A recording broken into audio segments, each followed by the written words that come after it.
Alien besar kita je kot. Korang berjumpa alien pula kapal terbang yang besar sebesar-besarnya.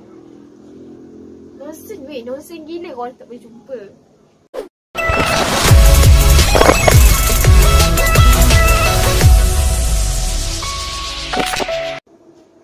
Hey yo, Assalamualaikum. It's me Alia And I Shifa. Welcome back to our YouTube channel. Keberapa sebelum tu yang tengah tengok video ni, korang dah like and subscribe ke belum? Kalau belum, korang jangan lupa like, subscribe, Yang mana belum subscribe, komen, banyak-banyak share tekan korang. and turn on notification for alert with our new video. Bang bang bang. Selamat Hari Kemerdekaan kepada seluruh umat di Selamat Hari Kemerdekaan kepada seluruh rakyat Malaysia yang telah menyambut kemerdekaan pada 31 Ogos pada semalam. Sorry lah. Walau aku rasa tak lambat pun. Baik, selamat Hari Kemerdekaan kepada seluruh rakyat Malaysia yang sebelum ni negara kita pernah dijajah. Alhamdulillah, negara kita sampai sekarang masih aman dan damai. Alhamdulillah.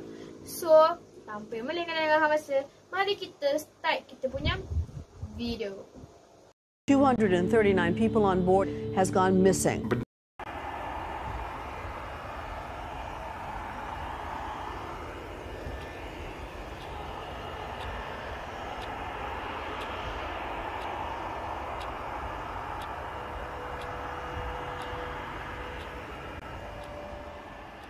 Delivery Malaysia 370, good morning. Malaysia 370, standby. Sedar tidak sedar?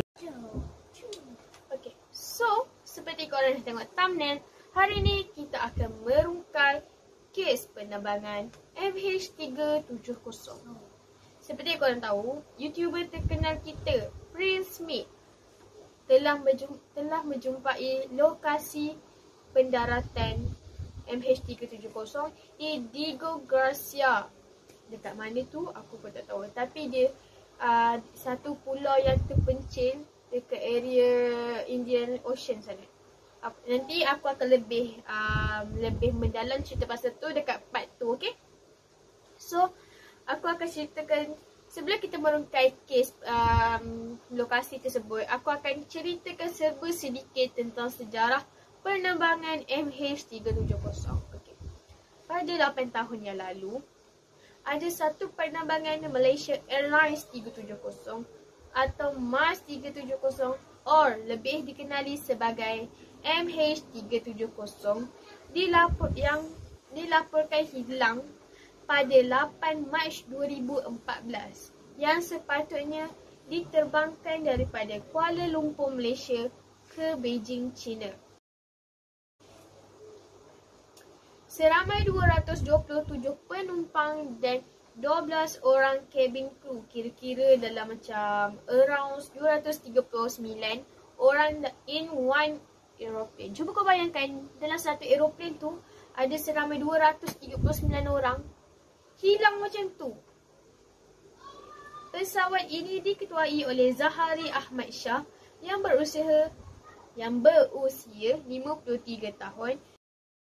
And first officer dia ialah Farid Abdul Hamid yang berusia 23 tahun. Macam biasa, sebelum flight, pilot mesti akan buat sistem check and kena respond transmission apa benda tak. Aku tak tahu benda lah tu.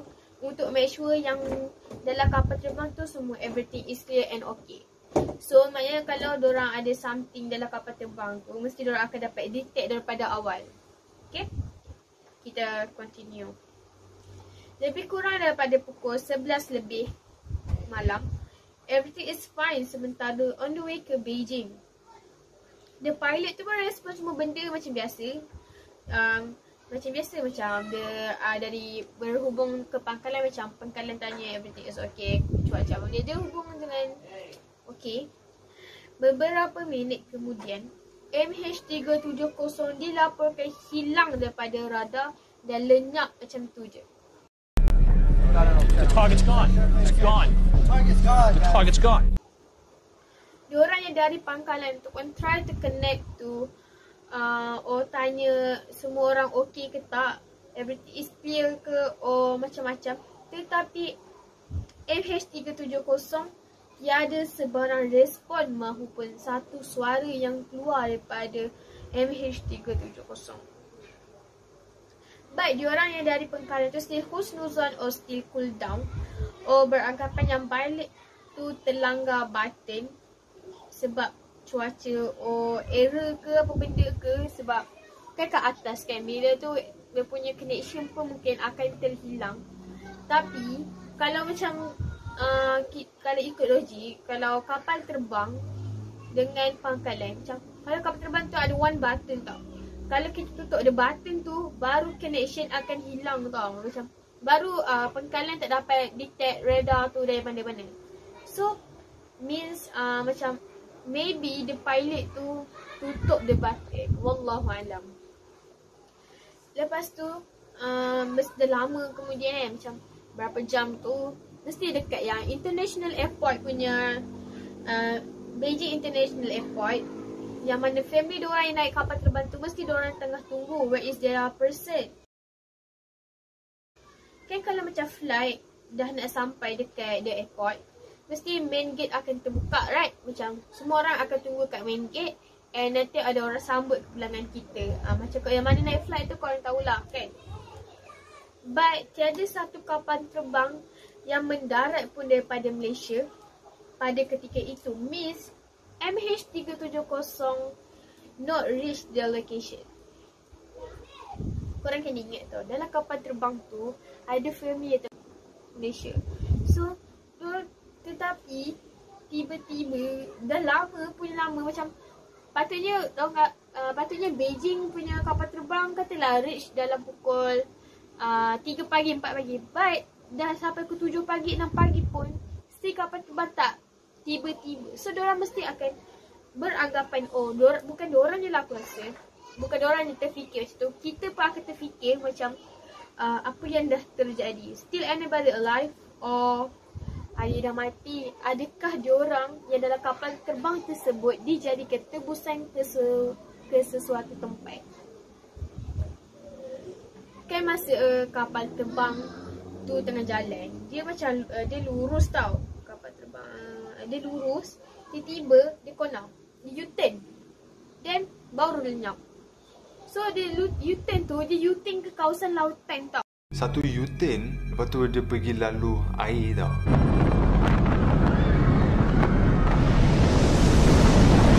Right after it left Malaysian airspace, it changed course for reasons unknown. Into the flight, the plane disappeared, and so did all 239 people aboard.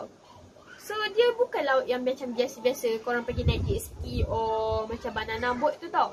Yang dia lautan dia full of dangerous. Macam ada huge wave, ada ribut yang gila-gila kuat, and yang macam-macam lagi lah. Yang macam kau tahu kalau korang pernah tengok cerita Titanic, dia punya ada tu tak, huge wave dia bukan yang biasa ada ribut taufan ke kat tengah-tengah laut tu. Kita tak tahu peningkatan air laut ke, kita tak tahu tau dekat laut tu macam mana.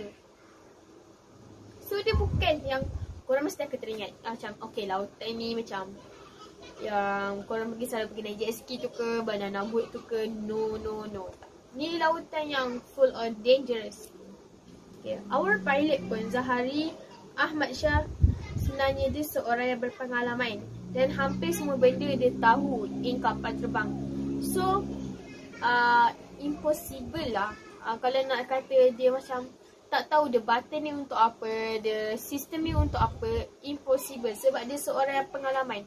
So dia daripada muda, daripada umur dia daripada puluh-puluh tahun, dari 20 lebih tahun sampai dia umur dah 53 tahun dia bawa kapal terbang. Mesti dia dah memang power gila and expert gila dalam semua sistem. Ada berita yang mengatakan yang beliau hijack the aeroplane. But I don't believe that berita, sebab beliau pernah cakap macam tu beliau pernah cakap bahawa ini adalah last flight yang dia handle sebelum bercuti untuk menunaikan umrah bersama isterinya. So impossible lah dia terfikir untuk membunuh dirinya sendiri atau untuk membunuh diri orang lain. Orang Islam kot, orang Islam, ada agama, orang Melayu pula tu. Apa orang yang berpendidikan. Aku tak percayalah mungkin dia akan berfikiran seperti tu. a lot of his funds buying model aeroplanes. If he could, I think he would attach wings to himself and fly. That much he loved flying. That he hijacks the plane. Selepas 15 jam kehilangan MH370, kerajaan didapati menemui lokasi pendaratan MH370 tersebut. They believe 100% yang kapal terbang ini terjatuh ke dalam lautan tanpa membuat penyelidikan dahulu. Kes ini melibatkan FBI luar negara turun ke Malaysia. Orang tak tahu FBI dia dari US, daripada Australia apa benda turun dalam kes MH370 ni. Kita punya bekas menteri pun sampai tak tahu nak cakap apa semasa sidang media, like macam tengah sembunyikan sesuatu hal. Shed more light on MH370's flight path. Jadi siapa pun yang tahu keadaan sebenar penumpang dan cabin crew, hanya Allah yang tahu. Kerajaan korek mengorek dan sebarkan semua berita dalam sosial media. Baik sebenarnya diorang tengah syak our pilot Zahari Ahmad Shah tu. Betul tak nama dia? Aku salah. Itulah Zahari Ahmad Shah tu. Diorang syak our pilot tu yang hijack dekat kapal terbang. Ada banyak gambar yang mungkin milik MH370 macam ni. And our country pun and also negara lain yang bekerjasama dalam kes ini spend millions dollar for searching this MH370. Macam ni lah. Millions dollar. Nonsense. Gila-gila nonsense. Baik tak jumpa pun dek kapal terbang. Sedangkan US boleh jumpa alien dekat galaksi. Boleh jumpa bangunan in Mars. Boleh jumpa apa lagi dekat lautan, transform benda bernama yang binatang transform benda tau. Korang boleh jumpa UFO, tapi one kapal terbang yang sebesar tu korang tak boleh jumpa. Serius lah weh. Alien dekat tu pun alien besar kita je kot. Korang boleh jumpa alien pula kapal terbang yang besar sebesar-besarnya. Nonsense weh, nonsense gila korang tak boleh jumpa. Hey, baik. Benda ni memang very nonsense lah weh. Sumpah aku cakap. Okay, kalau korang nak tahu lagi, dia punya radar tu meninggalkan 200 batu nautika atau kurungan 370 km di barat laut Pulau Pinang. Barat laut semenanjung Malaysia semua. Macam tu. Ni baru MH370 lah. Belum lagi MH17. Ada sebelum ni ada yang kapal terbang yang terhempas tu. Baik diorang tak bercari punca pun ni. Serius lah. Kehilangan penerbangan 370 adalah insiden paling tragik yang melibatkan pesawat Boeing 777 dan yang paling tragik dalam sejarah Malaysia Airlines sehingga ia melangkaui insiden penerbangan 17 penerbangan Malaysia yang ditembak jatuh yang MH17 tu. Maknanya MH370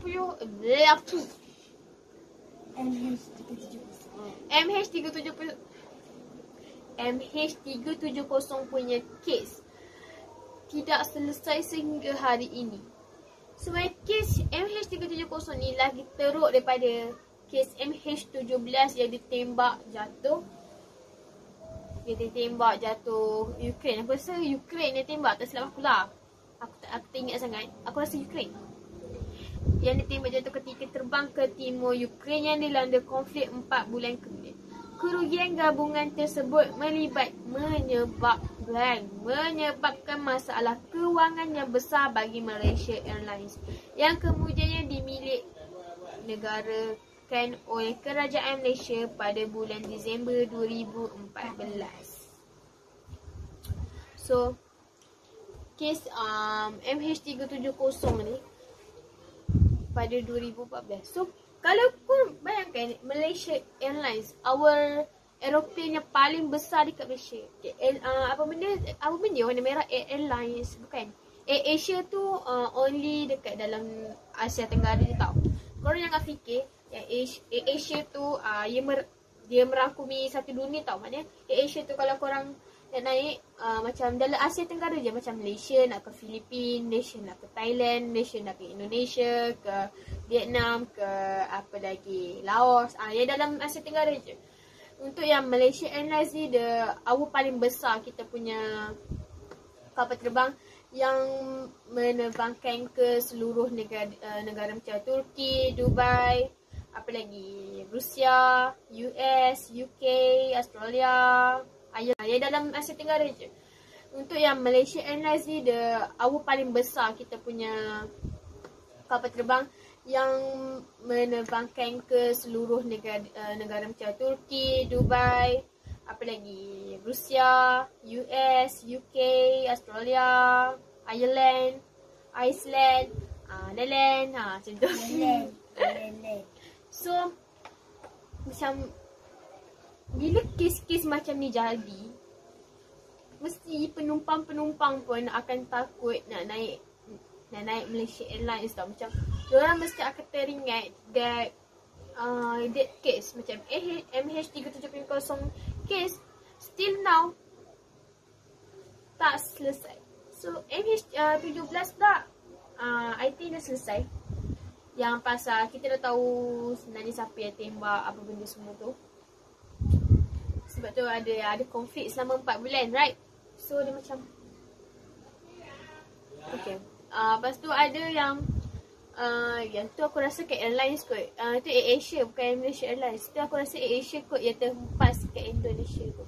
Mesti orang macam takut gila tu nak naik kapal terbang lepas ni, macam trauma siap. Macam tu kan. So korang kena fikir satu je. Ajal maut kita semua dekat Allah SWT. So kita tak boleh nak macam tu lah. Maksudnya kalau korang fikir macam okay, naik kapal terbang boleh mati, duduk tepi laut boleh mati, tak boleh fikir macam tu. Macam sekarang ni aku tengah buat ni, nak mati sekarang boleh mati je. Korang tak boleh lah fikir macam okay, kalau korang nak mati tu korang kena naik kapal terbang dulu, kapal terbang kena hempas dulu, kena terhempas, then ada laut, ada tsunami dulu. Tak boleh. Now korang nak mati, korang boleh mati sekarang je. Macam tu. Kenapa lambat Aku seram lah handphone ni. Lambat tu. Tahu tak? Bila aku dah macam gerak-gerak tu, dia macam memang lambat gitu. Tengok macam ni. Lambat ni. Okay.